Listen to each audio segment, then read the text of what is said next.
Hey guys and gals, Nary here from Drake Wayne Gaming, and some of you me on Twitter, the Gaming Drag. Today I'm coming back at you another Let's Play episode of Santa Lucia, Nate's Path. So yeah, before we jump into it, just wanted to let y'all know that our Patreon is now up. For as little as $5, y'all can help support the channel and get exclusive rewards like permanent access to our community Discord server and future access to our upcoming Not Safe for Work videos. Anyway, y'all, let's go ahead and jump right back in. Alarm chain, you were up, and let's go. Alright. I've already struggled hard just getting him to talk to me. Can't imagine how badly invading his privacy would screw that up. Huh. I grab my box of toiletries and head for the door. I return to the room about 10 minutes later. Figures, there were two other guys in there with me. Luckily, nothing awkward happened. Oh well, shove it out of my mind. I stick my toiletries beside my desk and reach into the closet to gather my outfit for the day. There we go. No more naked cat. Huh. Guess I'm not as free as I thought I was going to be, huh? I pull out my chair and take a seat, adjusting it so it's under the air vent. Still feel a little wet under my fur. Some extra time to dry wouldn't hurt. I grab my phone and start navigating my apps. If I'm not able to do what I want to do in privacy, I might consider an alternative approach. My finger hovers over the app I had in mind. Before I press it, I lock my phone and put it away. No, that's too big a step. I don't know if I'm ready for that. Damn. This is what college life is all about, though, isn't it? Why am I chickening out right now? That's why I signed up for the service before getting here, right? I kick my desk out of frustration and self-doubt. Take a deep breath, Rivers. You have 4 years. There's no rush. I stand up and walk over to the window. I twirl the stick in the corner, which opens the blinds. It's such a beautiful day outside. Huh, never realized how much of the ocean I'm able to see from here. Grab the comb I leave on top of my dresser and run it through my hair a few times. Yeah, I feel sufficiently dry enough now. When I turn to face the rest of the room again, my attention unconsciously falls onto Zach's desk. Drawer. Still unlocked. Hasn't come back since he left, apparently. I wonder if he even realizes. Unconsciously, I start walking towards it. This nagging feeling in the back of my head. Shit, I can't help it. I'm such a curious cat. Right at the top sits the notebook I saw Zach writing in. Below it sits a bunch of assorted comic books, trinkets, and electronics, but the thing that has my attention is right here. I carefully pluck it out and lay it on top of the desk. What in the world is this? The cover has a weird symbol scribbled into it with a pen. It almost reminds me of a superhero insignia. A V and a G together in a triangle-shaped shield. Strange. Guess he's a fan of superheroes or something. I gulped down audibly before opening it. God, this is so invasive. I shouldn't be doing this. On the first page, I'm greeted with a surprisingly well-drawn comic on the lined paper. Vanguard, Protector of Earth, Issue 1. I can't help but smile. Think back to my childhood and how I draw my own superhero comics. And realize that's what Zach is doing right now. That's so adorable. I continue flipping pages, not bothering to read them for fear of Zach walking in at any moment. But I just had to figure out what he was writing earlier.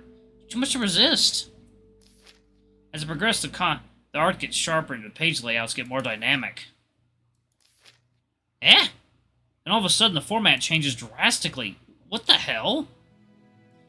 In the two-page spread, a collage of newspaper clippings is laid out. Lines in the writing are highlighted. Notes scribbled on the sides, pictures from the internet, printed and taped in. This is... When I finally realize what I'm looking at, my eyes widen. Investigation. Checking the dates, I'm able to infer that the collection started sometime this past March. Reading the highlights, the reports mention the murders of various people across California, and a state in which their bodies were found. Drained of all blood, glass jars, a red-hooded figure. I blink several times and flip the page. Another two-page spread filled to the brim with cuttings and notes. And another. And another! Jesus. From the looks of it, Zach has been paying careful attention to the recent murder spree. Eventually, I reach what I assume was the latest entry. There's only one page with anything on it, and it's all handwritten. Another murder. Last night, around 10 p.m. Same modus operandi. Location? Watsonville, California. Wait, the place is only a couple towns over from what I recall. At the bottom of the page, a series of capitalized letters catches my eye. Yep. Death comes. Fade Simcoe. What? Second, y'all. Water time.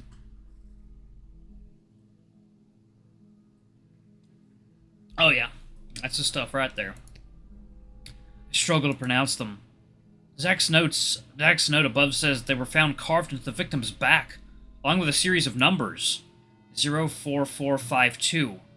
Beneath the capitalized letters is another set of notes. Several lines are scratched out, but one at the end is underlined. Death comes for all. I quickly closed the notebook. Shit.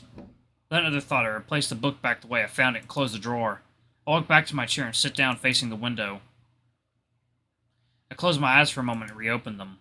Jeez, the more I think about it, the more disturbing it is how the police haven't found this guy yet. I'm not from around here, but I can totally see why people would be freaked out about it. And for someone like Zach, concerned enough to do that, I rub my eyes and take a deep breath. Man, at least we're on a campus. Everyone's been saying that it's one of the safest places you can be because of the constant security. Huh. I chuckle under my breath.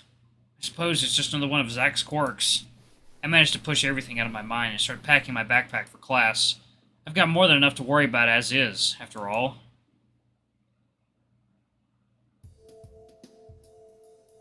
Lydia of the Starlit Night. I stand on the path staring up at Y-Shop's tall tower. I give my backpack a slight tug as a method of easing the tension I feel. There's this feeling of unease, dread when I see it that I can't explain. It gives me the creeps. All around me, students walk by without giving me a second thought. Everyone's so focused on what they're doing, they don't have time to care about some overly anxious cat standing in their way. Take a deep breath. And step forward. But I can't do it. Oof! I changed course in an instant, instead choosing to walk down the nearby alley leading into Arcadia Field. It's so weird. It's like there's an invisible barrier that my brain won't let me pass. At least I can go in through the back, I guess. Why did journalism have to get relocated to this building? At the end of the day, I empty out into the school's largest field. I watch as currents of students flow in different directions toward the assorted buildings surrounding it. A gentle breeze blows by, rustling the trees overhead and leaving the scent of salt water in my nose. I finally reach the back door into Y-Shop, but hesitate when I touch the handle. My ears perk up, prompting me to turn around and face the source. Ben! Well. Look who it is. Oh, hey, guys. To my surprise, Nate runs up to me and pulls me into an embrace. Ah, I was so worried about you. We all were. Nate lets me go soon after, giving me time to formulate a response. Yeah, I'm fine. It was just a bad headache. Turns out all I needed was a little sleep. I'm glad. He stands there and smiles at me with his toothy grin. Thanks. Dude, you gotta take better care of yourself. Bryan walks up beside me and folds his arms. No sense in staying up all night watching porn. What? You could be out here getting real action instead, if you know what I'm saying. Yeah, sure. Whatever you say. Second now, water time.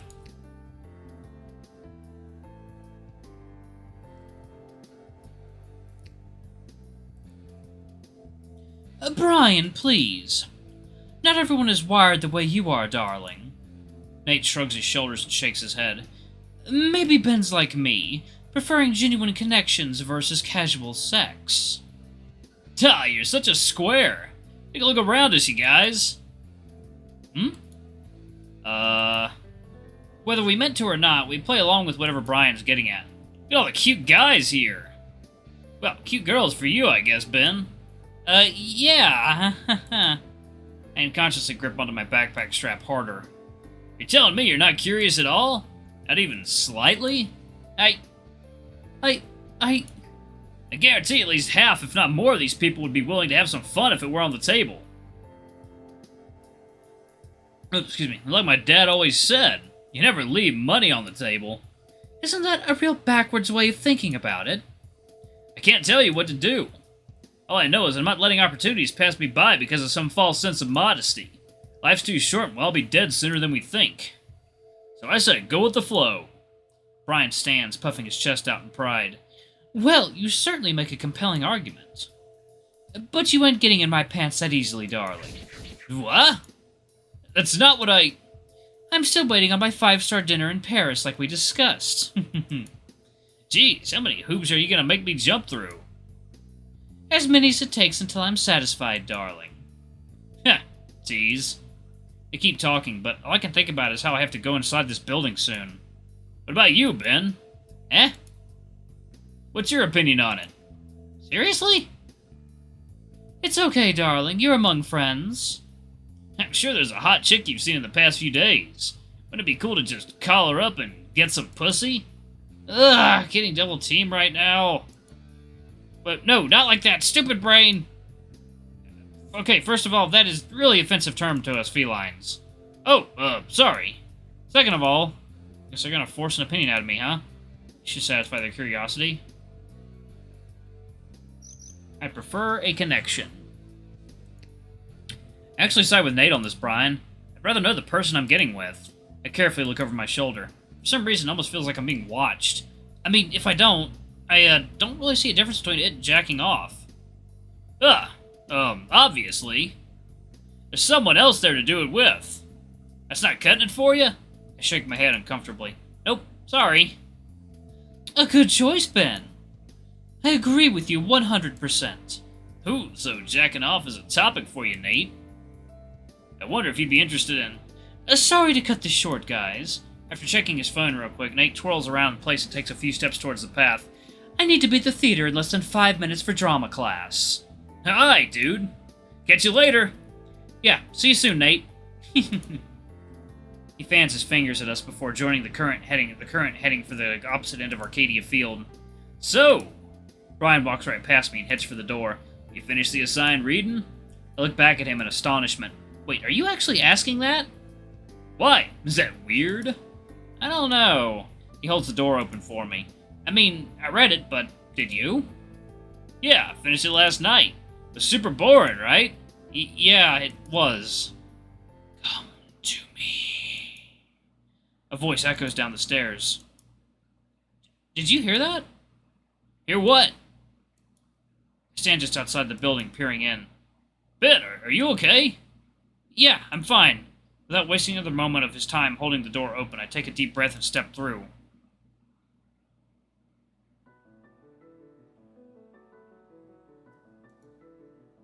Second, y'all. Okay. Last 2 minutes, let's make it count. Okay. We ascend the spiral staircase and quickly arrive at our classroom. Ben? Yeah, well, what is it? I respond more curtly than I intend. Never mind. He continues ahead of me and walks into the room. I follow closely behind him. We end up taking the same seats we had on Tuesday together. In the center of the room, Dr. Dubois is busy preparing stacks of paper on the desk and turning on the projector. I lean back in my seat and close my eyes. Come to me. A shiver runs down my spine. That voice. I quickly glance around the room, trying to find the source. Maybe it's someone trying to mess with me. To my left, I hear Bryan scooting closer to the table.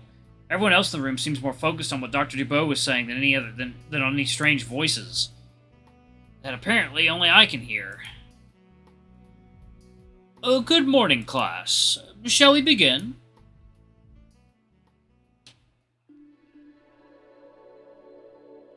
Class finishes up almost 2 hours later. Yeesh, that was particularly difficult. Ooh, what was that? Doesn't help that I keep hearing those words. Makes it hard to stay focused. Ben? Ugh! Seriously, dude, is everything okay? You've been acting strange today. Did something happen? It never fails. Someone finds a way to get on my nerves. Come to me. Fuck, will you shut up? I finish stuffing my notebook into my backpack and turn to face him. Look, I'm getting tired of everyone asking me how I'm doing. I'm fine. How many times do I have to say it? Fine. Leave me alone, damn it. He looks down at me, clearly hurt by my dismissive retort. Not the word, he stands up and flips his backpack over his shoulders. You know what? I don't need this. I get enough shit from my coach. It's exactly what you did on Tuesday. Huh? I feel a painful pressure going in the back of my head. I know I can get a bit pushy. Maybe it's my fault for not understanding. Alright, y'all. Oh, Alright, well, I'm going to go ahead and pause it right there. Thank you all so much for watching. Don't forget to like, comment, subscribe, ring that notification bell, leave a super thanks or tip if you can. It always helps. And please check out that Patreon, y'all. Anyway, I love you all. I'll see you in the next video. Bye-bye!